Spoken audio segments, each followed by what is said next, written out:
আসসালামু আলাইকুম। আশা করি আপনারা সবাই ভালো আছেন। আমিও আপনাদের দোয়ায় ভালো আছি। আজকে আরেকটা রেসিপি নিয়ে আসলাম। এই রেসিপিটা হলো এই গরমে কলিজা ঠান্ডা করার মতন আমি প্রোটিন নিয়ে আসলাম, এবং এই প্রোটিন আমার অর্ডার ছিল। আপনারা যদি কেউ আমার কাছ থেকে প্রোটিনের অর্ডার নিতে চান, আমার নাম্বার দেওয়া থাকবে, আমার নাম্বারে যোগাযোগ করবেন। এখানে আমি এখন ফার্স্টে কি করব, একটা ক্যারামেল তৈরি করে নিব।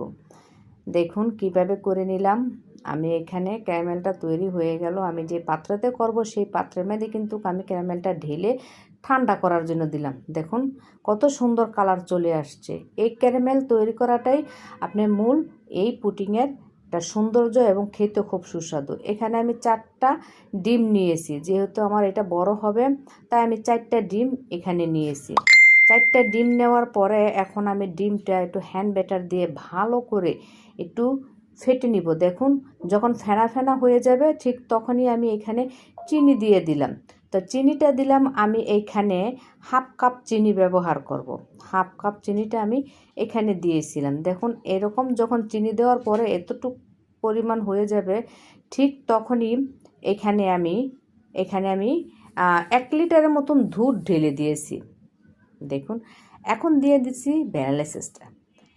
এখানে আমি 1 চামচের মতন ভ্যানিলা এসেন্স দিয়েছি, যেহেতু আমার পুডিংটা অনেক বড়। 1 লিটার দুধে 4টা ডিমে হাফ কাপ চিনি দিয়ে আমার এই আজকের পুডিংটা আমি করে নিব। দেখুন পরিমাণ যদি ঠিক থাকে আপনি পুডিং করতেও সহজ হবে, এবং এটা বানালেও দেখতে সুন্দর, খেতেও খুব দুর্দান্ত হবে, খুব সুন্দর মতন হয়ে যায়। আমি একটা ছাঁকনির সাহায্যে যে পাত্রে করব সেই পাত্রেতে আমি ছাঁকনির সাহায্যে ঢেলে নিলাম। দেখুন এটা নিতে হবে অবশ্যই, যেহেতু ডিমের কিছুটা থাকে, ওইটা যাতে না থাকে। এখন একটা প্যান বসা দিয়েছি, পানি দিয়ে দিয়েছি, স্ট্যান্ডের মধ্যে আমি বসিয়ে দিলাম, দিয়ে এখন ঢেকে দিব। দেখুন আমি এখন ওই পাত্রটা ঢেকে দিচ্ছি, এবং এই প্যানটাও আমি এখন ঢেকে ছিদ্রটা কিন্তু বন্ধ করে দিব।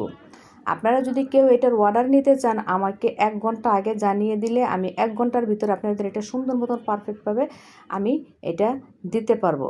এটা যে কোনো স্কুলে বা বাচ্চাদের জন্মদিনে বা যে কোনো প্রোগ্রামে আপনি এই পুডিংটা নিতে পারেন। আমার এখানে 40 মিনিট সময় লেগেছে।